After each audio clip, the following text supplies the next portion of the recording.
നമ്മുടെ മുമ്പിൽ പോകുന്ന വണ്ടിയാണ്, വളരെ പതിയെയാണ് പോകുന്നത്. ഇവിടെ അത്യാവശ്യം സ്പീഡിൽ ഹൈവേയിലോട്ട് കയറേണ്ടതാണ്, അപ്പം പതിയെ പോവാം.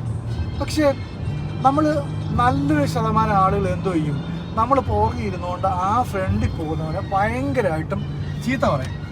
നമ്മൾ ഭയങ്കര സ്ട്രെസ്ഡ് ആവുക, ഫ്രസ്ട്രേറ്റഡ് ആവുക, അവനെ മാക്സിമം നമ്മുടെ ലൈഫിൽ പറയാവുന്നതൊക്കെ പറയും.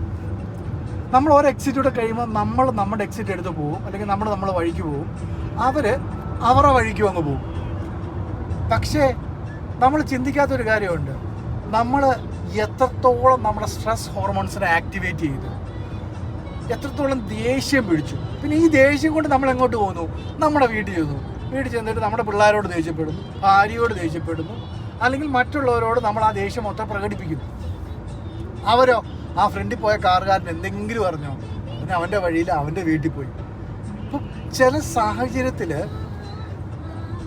അവരെന്ത് ചെയ്യുന്നു എന്നുള്ളതല്ല, നമ്മളെങ്ങനെ അതിനോട് പ്രതികരിക്കുന്നു എന്നനുസരിച്ചിരിക്കും നമ്മളുടെ ഇമോഷൻസിന്.